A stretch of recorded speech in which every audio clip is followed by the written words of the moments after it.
வான்தும் லிபாசுல் லஹுன்ன. ஆடை இருக்கிறதே நம்மை காப்பதற்காக இருக்கிறது. கடுமையான குளிர்காலம், நாம் கம்பளி போர்வை வைத்து நம்முடைய உடலை பாதுகாத்துக் கொள்கிறோம், போர்த்திக் கொள்கிறோம். வெயில் நேரங்களிலே நம்முடைய உடலில் எந்த விதமான தாக்குதலும் ஏற்படாமல் ஆடையை விட்டு காப்பாற்றிக் கொள்கிறோம், நம்முடைய உடலை பாதுகாத்துக் கொள்கிறோம்.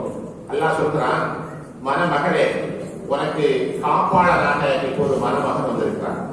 ஆடை எப்படி உன்னுடைய உடலை காக்கிறதோ அதே போன்று உன்னுடைய மான மரியாதையை காப்பதற்காக மணமகன் வந்திருக்கிறான். அதே போன்றுதான் மணமகனுக்கு மணமகள் மிகச்சிறந்த ஆடையாக பாதுகாப்பு கவசமாக அவள் வந்திருக்கிறார்.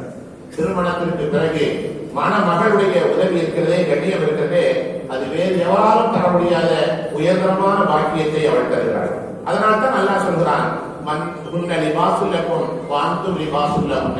உடலும் உடையும் போல ஒருவரை ஒருவர் ஒன்றை ஒன்று எப்படி காக்கிறதோ அதே போன்று மணமகன் மணமகளை காக்க வேண்டும், மணமகள் மணமகனை காக்க வேண்டும்.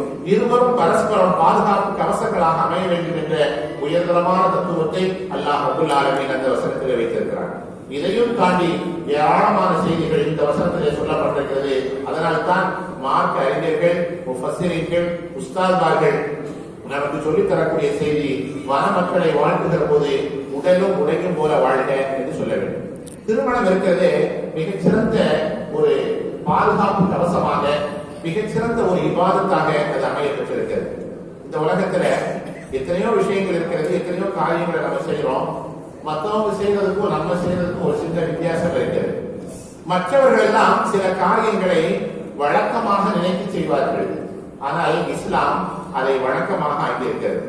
சாதாரணமாக சின்ன சின்ன விஷயங்கள் கூட வழக்கமாக ஆக்கப்பட்டிருக்கிறது. அதுல பிரதான ரெண்டு எது தெரியுமா? திருமணமும் நாம் சாப்பிடக்கூடிய சாப்பாட்டு முறைகள். அது எல்லாரும் சாதாரணமா எல்லாரும் கல்யாணம் பண்ணிக்கிறாங்க, முஸ்லிம்கள் மட்டும் இல்ல, எல்லாரும் கல்யாணம் பண்ணிக்கிறாங்க. ஆனா அவர்களுக்கு அது வழக்கம், இஸ்லாமியர்களுக்கு அது வழக்கம்.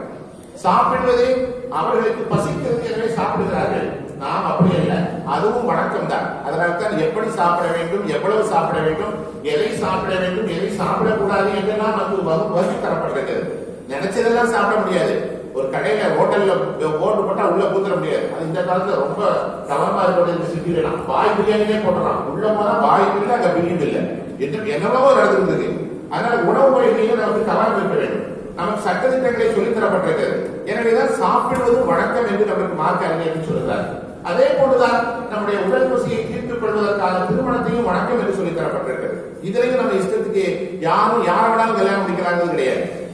இவர்களை முடிக்க வேண்டும், இவர்களை முடிக்கக்கூடாது, இப்படித்தான் முடிக்க வேண்டும், இப்படி முடிக்கக்கூடாது என்றெல்லாம் நமக்கு வரைமுறை சொல்லித் தரப்பட்டிருக்கிறது. ரப்பல் ஆலமீன் அல்லாஹ் ஜல்லஷானஹு தஆலா உயர்தரமான பாக்கியத்தை நமக்கு கொடுத்திருக்கிறார். இந்த திருமண வாழ்க்கை இருக்கிறது, இதை போன்ற ஒரு பாதுகாப்பு கவசம் இந்த உலகத்திலே வேறு எதுவும் கிடையாது.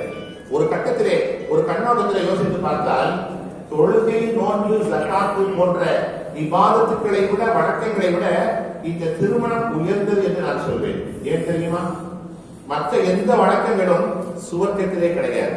ஆனால் திருமணம் என்பது சுவனத்தில் தொடங்கி உலகில் நபிமார்கள் மூலமாக வரிசைப்படுத்தப்பட்டு சுண்ணத்தாக்கப்பட்டு எல்லோராலும் கடைபிடிக்கப்பட்டு மீண்டும் சுவர்க்கத்திலே நடக்கிற ஒரே இபாதத் திருமணம் மட்டும்தான்.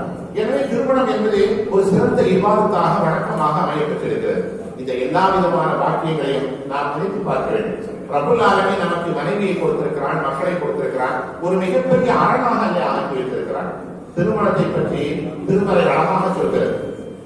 وَجَعَلَ بَيْنَكُمْ مَوَدَّةً وَرَحْمَةً. அல்லாஹ் சொல்கிறான், وَجَعَلَ بَيْنَكُمْ مَوَدَّةً وَرَحْمَةً.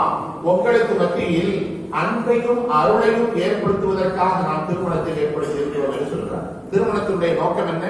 மவத்தா, ரஹ்மா, அன்பு, அருள். இதே கருத்துல கூட ஒரு குறள் உண்டு, எனக்கு சரியா ஞாபகம் இல்லை, நீங்க போய் பார்க்கிறீங்கன்னா கரெக்டா. وَجَعَلَ بَيْنَكُمْ مَوَدَّةً وَرَحْمَةً.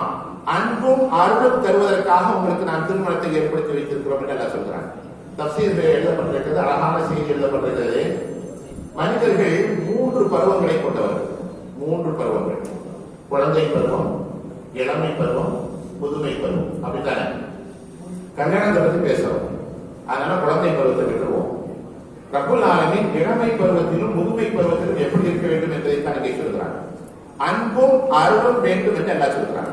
இந்த 2 வார்த்தையை சொன்னதுக்கான காரணம் என்ன அப்படின்னா, இளமையில ரெண்டு பேருமே அன்பா தான் இருப்பாங்க, காதலா தான் இருப்பாங்க, ஒருத்தருக்கு ஒருத்தர் விட்டு கொடுத்து இருப்பாங்க. பாத்துருக்கீங்களா? புதுசா கல்யாணம் முடிஞ்சு மனைவியை கூட்டு போறப்போ லேசா எறும்பு கிடைச்சிருக்கும், அவ புரிஞ்சிருப்பா, இவன் செருப்பு எடுத்து கையில கொடுப்பான். அவ்வளவு லவ் இருக்கும், அவ்வளவு அன்பு இருக்கும். அல்லாஹ் அதை வரவேற்கிறாங்க. அப்படித்தான் இருக்க வேண்டும் என்று சொல்கிறாங்க.